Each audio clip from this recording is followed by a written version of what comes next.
Las primeras ideas de Puerto Madero tenían que ver con temas generales de planeamiento en la ciudad. Es decir, el problema era la decadencia del centro. Y eso lo que genera es un centro que poco a poco va perdiendo dinamismo, va perdiendo actividad. El centro se va yendo y se va hacia el lugar donde están los ricos. Y el centro queda vacío y para los pobres. Los pobres han perdido la ciudad. Buenos Aires sigue siendo el centro de todo. Toda la hotelería y todas las cosas están en el centro y esto mantiene vivo el centro. Por lo tanto, lo que es Puerto Madero es un intento de agarrar esta ciudad que se iba para allá y traerla y ponerla acá de nuevo.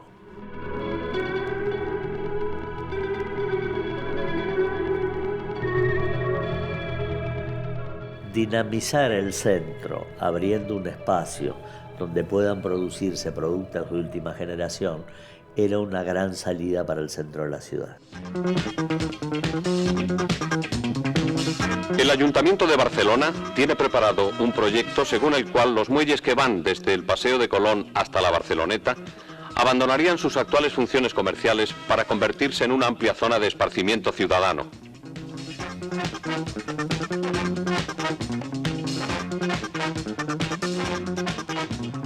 Yo hice una gira con algunos de los miembros del equipo y pasamos por Barcelona. Pascual Maragall era el intendente y tenía un equipo de mucha interactividad con América Latina. Y ahí vimos que ellos también estaban reciclando el viejo puerto barcelonés. Y de allí trajimos un equipo que, ni bien asumimos, empezó a colaborar con nosotros en el proyecto. Fue un momento, no sé si único, pero fue muy singular. Creo que pocas veces se repitió en la ciudad, como en ese momento, en el cual una gestión protagonizada por una persona entendía que manejar una megalópolis como Buenos Aires era hacer política urbana. ¿Qué perfil de ciudad se buscaba? ¿Qué se quería hacer con esa ciudad? En esa oportunidad, Buenos Aires tuvo como un acercamiento concreto y real, además con acción, en el cual Carlos Grosso fue un singular impulsor y ideólogo de esa concepción, ¿no? Hubo un momento en donde se sanciona la ley de reforma del Estado y la ley de emergencia económica. Entonces esa ley permitía escindir empresas públicas. O sea, en lo que consistía era en una empresa de la ciudad, que era AUSA, y la Administración General de Puertos, era una sociedad del Estado, se fusionaban y daban origen a una tercera sociedad, una sociedad anónima, que pasaba a ser la propietaria de esos terrenos y a la que se le encargaba la urbanización. Era una cosa insólita. El Estado Nacional ponía las tierras y nosotros poníamos la gestión y el proyecto. Y era una sociedad 50 y 50 con una corporación que se creaba bajo las normas del derecho privado y no del derecho público, con lo cual la corporación tuvo una dinámica y una capacidad de hacer muchísimo más intensa que lo que habitualmente daban los modos de la administración pública. En el decreto del 17 de noviembre de 1989 se le entrega en propiedad a esa Corporación de Desarrollo Urbano la propiedad, o sea, la titularidad de dominio de toda esa fracción de tierra. Por suerte se pudo hacer así y no entrar en procesos de concesiones de tierra, etcétera, que eran dificultades enormes para, en aquella época, encarar cualquier tipo de llamado a la participación privada sobre esa zona.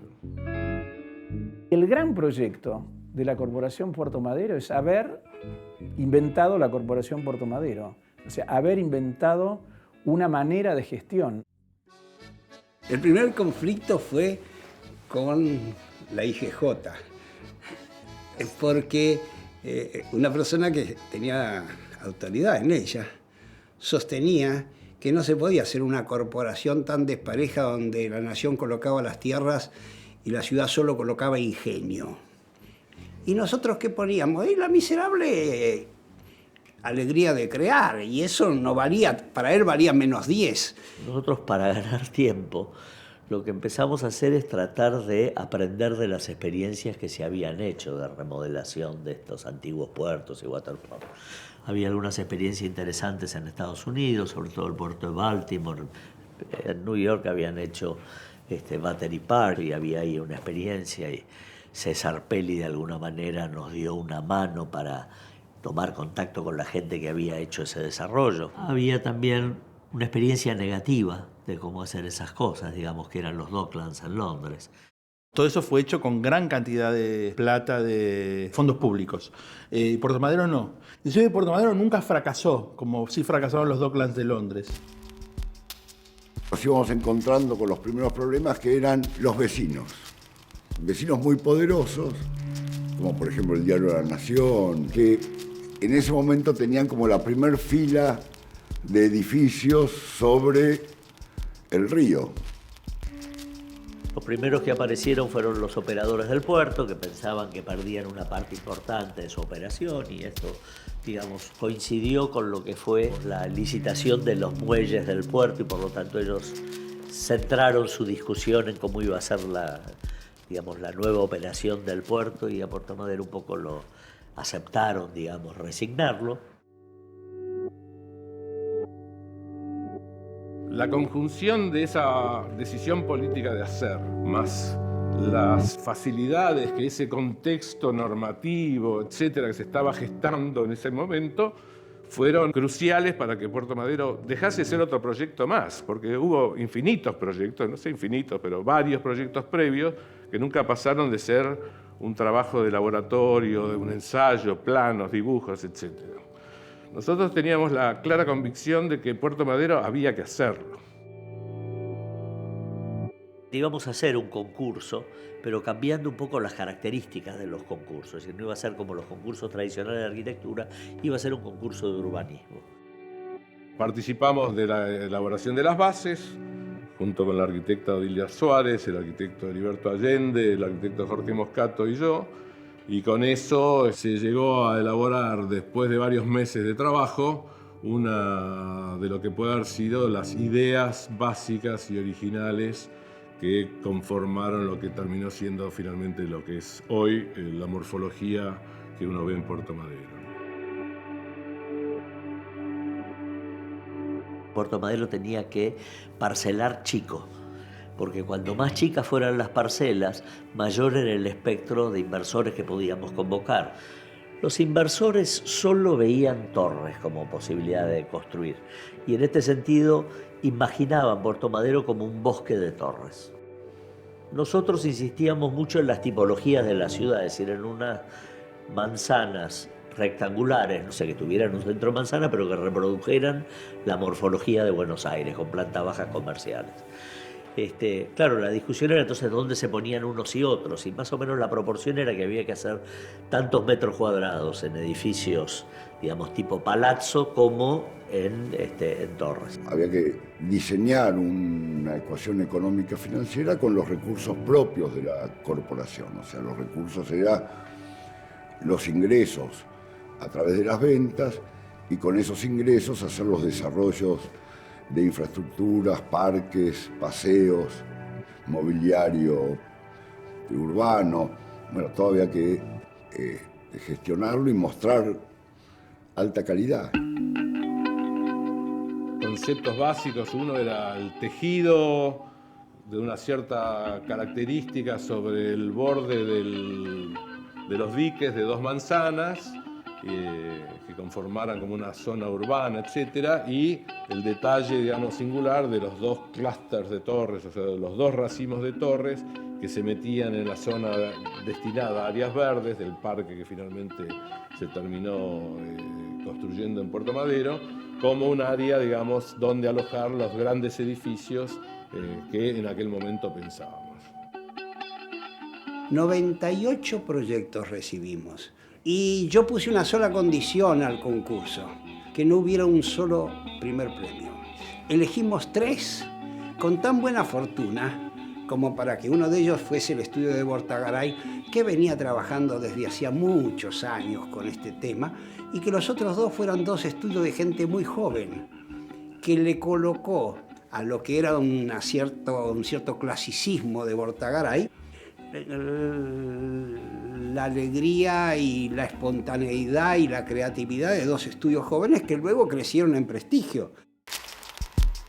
Las calles ya estaban los puentes. La primera estrategia fue cómo reutilizar eso como si fuese realmente más un reciclaje de un área que la creación de un área nueva. Lo primero que había que sortear era llegar, pasar de un lado al otro. Y obviamente, digamos, la estructura existía de los puentes. O sea, había un vínculo importante entre el llegar, el dónde ubicar la alta densidad y los puentes.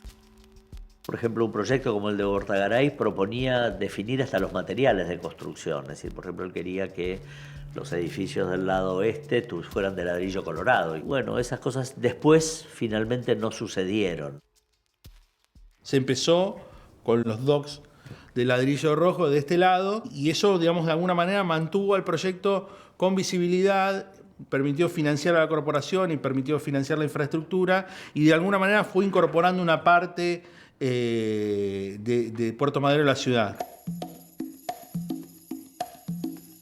Nosotros arrancamos de movida con la idea de que había que dejar de lado el movimiento moderno, cosa insólita en ese momento, y optar primero por un proyecto, un partido que tuviera calles, veredas, esquinas. En ese momento era una decisión absolutamente revolucionaria y transgresora optar por ese tipo de partidos.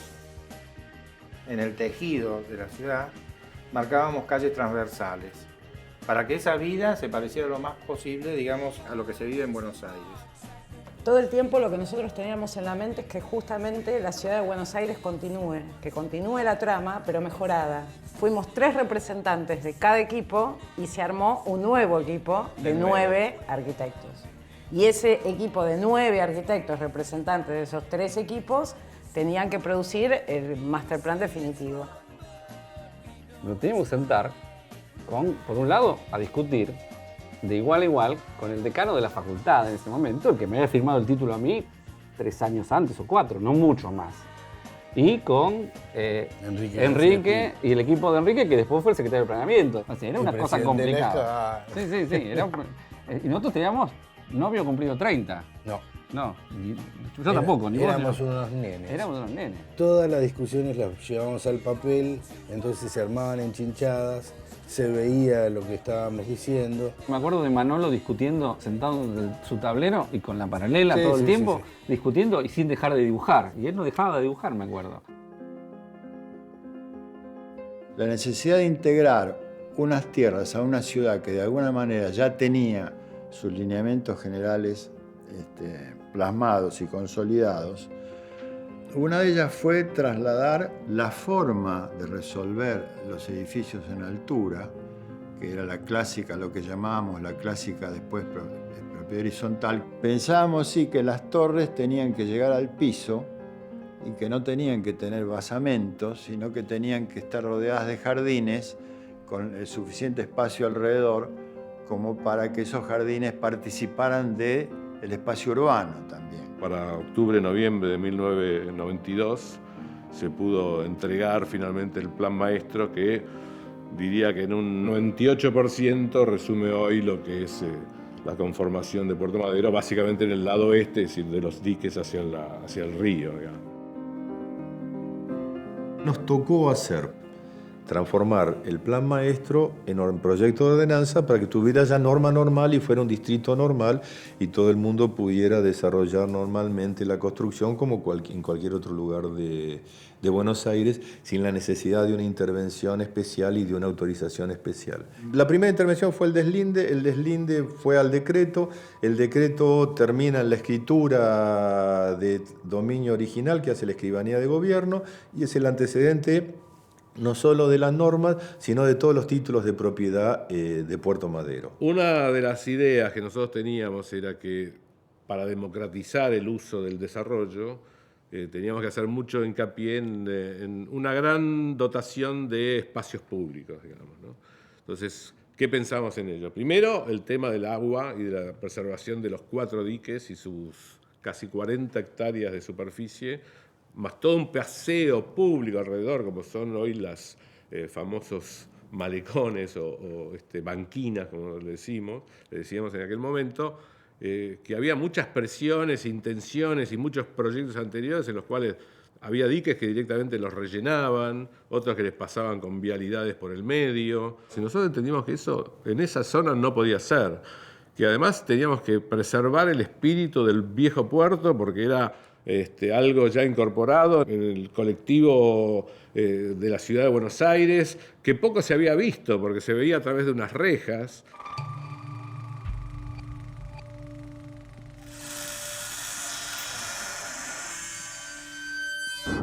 Era una riqueza espacial, patrimonial, arquitectónica, singular, de una arquitectura industrial que había que obligadamente mantener, digamos, ¿no?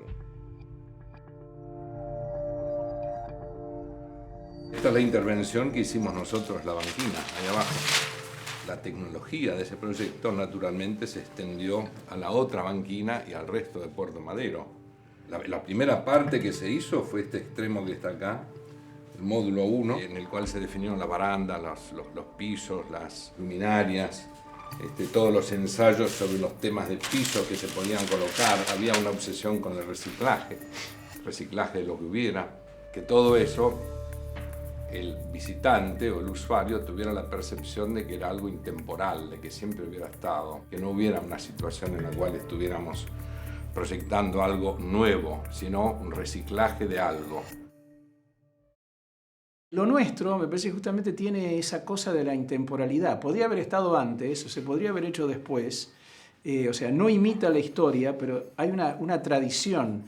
Es un proyecto de 8 metros de ancho por 4 kilómetros de largo, o sea que es una plaza de 4 hectáreas. Eso es bastante, ¿no?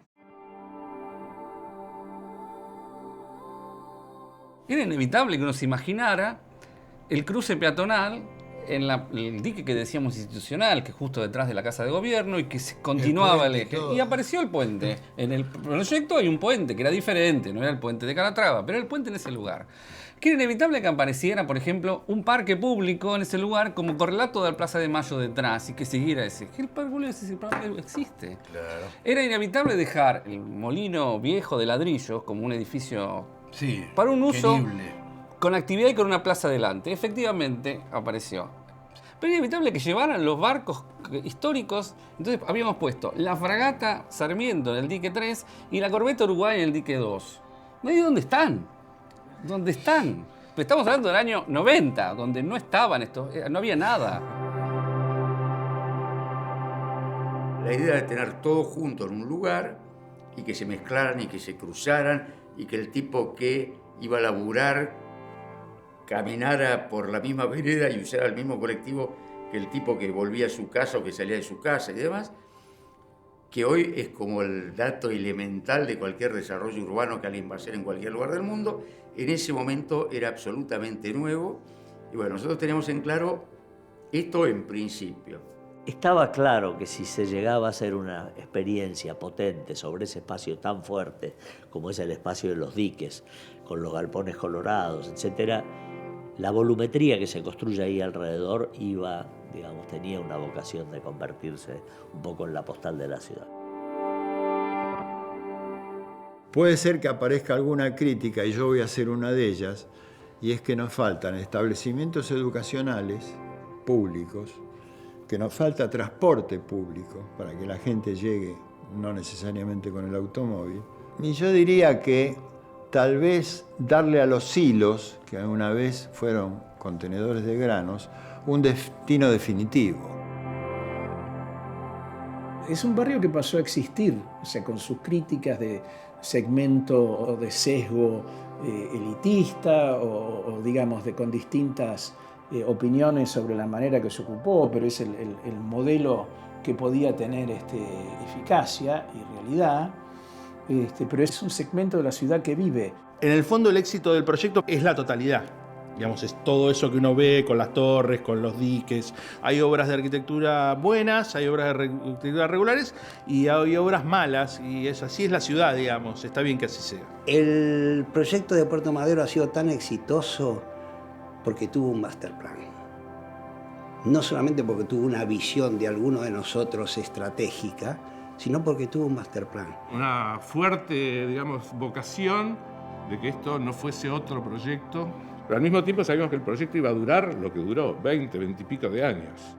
El concurso, la verdad que creo que fue una experiencia muy positiva. Aprendimos a, digamos, dar el debate social y que haya conflicto y no asustarnos con el conflicto. Haber empezado a hacer, haber logrado destrabar esta complejidad hizo que, digamos, en un tiempo relativamente corto, como fueron 20 años, se hayan hecho 3,5 millones de metros cuadrados en el microcentro, digamos, en obras de buena calidad. Hoy es casi una imagen de Buenos Aires tan importante como el Obelisco o la Casa de Gobierno y la Plaza de Mayo.